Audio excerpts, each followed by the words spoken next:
There was a moment when I was only in rehab for like, I don't know, 3 weeks or a month, and I got the call. We want to renegotiate the giant contract for season 8 and 9. You know, and I was on the phone. I said, I don't think so. I didn't know you guys were home. Lydia, this is my brother Alan. Alan, hi. Hi. So sorry to hear about your troubles. Troubles? What troubles? Oh, maybe I have it wrong. Charlie, didn't you tell me he was divorced, broke, and living on your couch? For over a decade, Two and a Half Men ruled Monday night television. It was loud, unapologetic, and wildly funny in a way that made critics uncomfortable and audiences absolutely addicted. 12 seasons. More than 260 episodes. Ratings that network executives could only dream about. Yet for all its success, the show is perhaps best remembered not for its finest moments, but for the one scene at the very end that left viewers stunned, confused, and arguing about what they had just witnessed. A piano, a doorbell, a shadowy figure, and then nothing. That final scene did not just end a television series. It settled scores, broke boundaries, and sent a message that nobody in Hollywood was likely to forget anytime soon. To understand why that ending hit so hard, you have to go back to the beginning and appreciate just how unlikely this whole story was. Two and a Half Men was born from a casual conversation in a Los Angeles bar in early 2002. Chuck Lorre, one of the sharpest comedy minds in the television business, was talking with a friend who was navigating the exhausting reality of raising a child while sharing a home with his bachelor brother. Something about that image stuck with Lorre. The contrast between responsibility and freedom, between structure and chaos, felt like the engine of a great sitcom. He took that seed of an idea and began building around it. The original concept looked nothing like what eventually aired. Early versions of the premise involved a single father, a gay brother, and a straight son, but CBS executives were nervous about the potential backlash and encouraged Lorre to simplify. What emerged was something cleaner and sharper. A carefree jingle writer living a luxurious beach house lifestyle, his uptight chiropractor brother moving in with his young son in tow. The tension between those two worlds was the comedy. Simple, reliable, endlessly repeatable. The show nearly died before it ever aired. Production costs soared past $1 million per episode, which was extraordinary for a sitcom at the time. Lorre voluntarily cut his own salary to keep the project alive. That kind of personal commitment, that belief in what the show could become, is what pushed it past the finish line.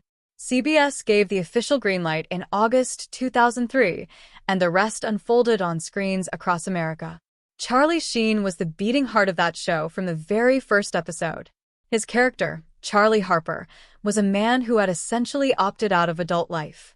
He drank without apology, dated without consequence, and wandered through life with a grin that said he knew something the rest of us did not. Audiences loved him for it. There was something deeply appealing about watching a character who operated by entirely his own rules and somehow kept winning. Sheen brought an effortless quality to the role that no amount of clever writing could manufacture. He was not acting like Charlie Harper. He was convincing people he understood Charlie Harper in a way that nobody else ever could. And honestly, given what came later, that turned out to be uncomfortably true. By the 2008 to 2009 television season, the show was pulling in more than 15 million viewers per episode. That is a number that belongs to a different era of television, a time before streaming fractured audiences into 1,000 different directions. Two and a Half Men was a genuine cultural event, and Sheen was its undisputed center of gravity. His salary reflected that status. By 2010, he was the highest-paid actor on television, earning over $800,000 per episode. When contract negotiations began, he pushed for $2 million per episode. The network pushed back. Sheen pushed harder. Eventually, a deal worth close to $2 million per episode was reached, making it the richest actor contract in television history at that time. What happened next is one of the most documented unravelings in entertainment history. The chaos did not arrive all at once. It crept in slowly, then crashed down like a wave. There were incidents on set during filming, moments when Sheen arrived unable to stand properly or remember his lines. Writers scrambled to redistribute dialogue. Cast and crew absorbed the stress and kept the machine running. Behind the cameras, his relationship with Chuck Lorre was deteriorating steadily. Sheen openly mocked scripts, tore pages apart in front of colleagues, and made it clear he believed the writing was beneath him. The atmosphere grew tense and unpredictable in ways that made every production day feel uncertain. Then came the events of early 2011, and everything changed permanently. A chaotic 36-hour party that ended with Sheen being hospitalized. A radio interview where he launched personal attacks against Lorre using language that shocked even seasoned entertainment journalists.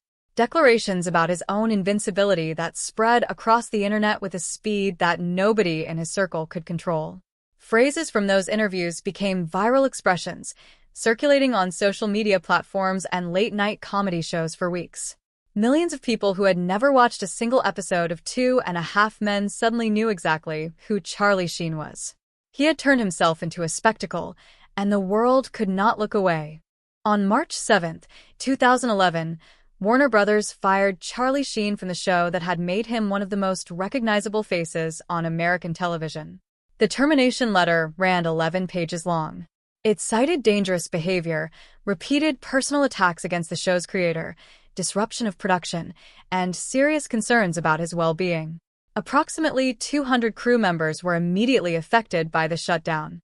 8 planned episodes were canceled outright, representing a financial loss estimated at $10 million. The studio had made a deliberate choice to prioritize professional integrity over ratings, and the industry took notice. Sheen responded with a $100 million lawsuit, arguing the firing was unjust and that he had been ready and willing to work.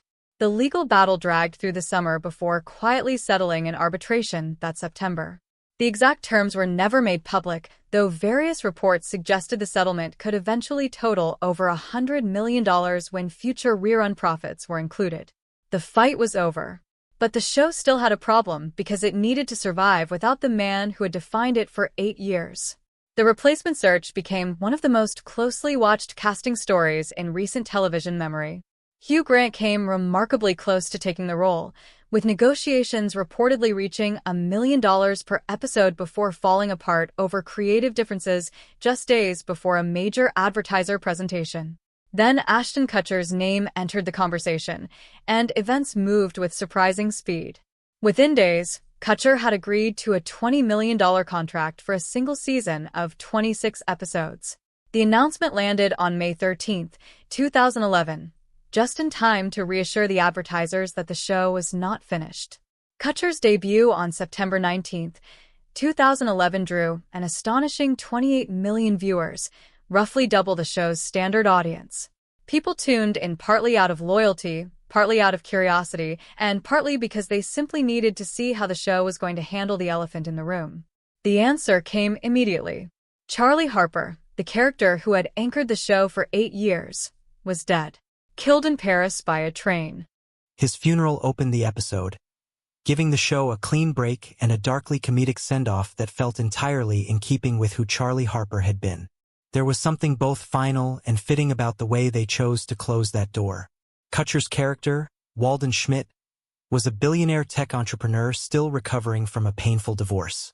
He was emotionally sensitive, socially awkward despite his enormous wealth, and unexpectedly vulnerable in ways that Charlie Harper never was. The dynamic with Alan Harper shifted in interesting directions.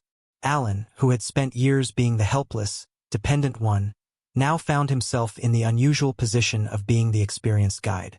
The comedy came from different places than it had before, but it still came.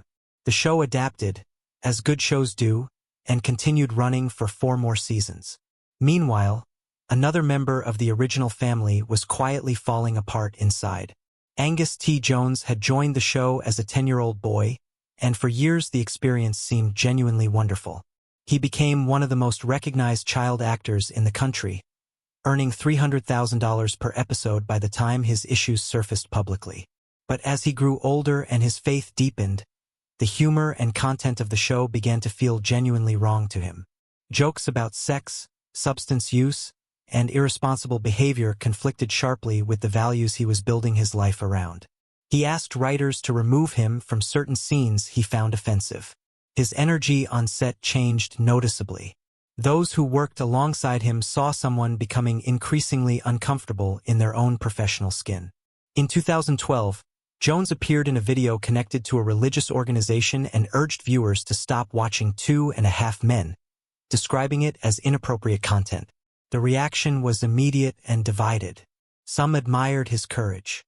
Many in the entertainment industry viewed it as a betrayal of colleagues who had supported his career for years. Jon Cryer and Ashton Kutcher found it difficult to process. Chuck Lorre was deeply unhappy about it. Jones apologized for the offense caused to his coworkers, but did not withdraw his criticism of the show's content. The relationships never fully recovered. By the 11th season, he was essentially gone. And then came the finale. CBS promoted it for months, dangling the possibility of Charlie Sheen's return like a carrot in front of a very eager audience. The episode was titled Of Course He's Dead, and was filmed in January 2015 with extraordinary secrecy. Even guest performers received only partial scripts. The day before the broadcast, Sheen posted a message suggesting he would not appear, while simultaneously hinting at involvement elsewhere, leaving fans genuinely uncertain about what they were about to watch. 13.5 million people tuned in on February 19, 2015 to find out. The episode itself delivered exactly the kind of unpredictable, self-aware chaos that Chuck Lorre had always been willing to lean into. The story built toward a moment that everyone had been anticipating, a possible return or resolution for the Charlie Harper character. And then came the scene that nobody expected to unfold quite the way it did. A figure who resembled Charlie Harper walked up to the beach house. He rang the doorbell, and before anything else could happen, a grand piano fell from above and crushed him. The scene lasted only a few seconds. The piano was real, weighing close to 1,000 pounds, and a body double was used for safety. Chuck Lorre himself then stepped into frame, speaking directly to the camera before he too was crushed by a falling piano. The meaning underneath that brief, violent, comedic moment was impossible to miss. This was not just a punchline. It was a statement. The show was not going to give the audience the sentimental reunion they had been half hoping for. It was not going to pretend the previous 4 years of public chaos had not happened. Instead, it chose to address it all directly through the language of dark comedy.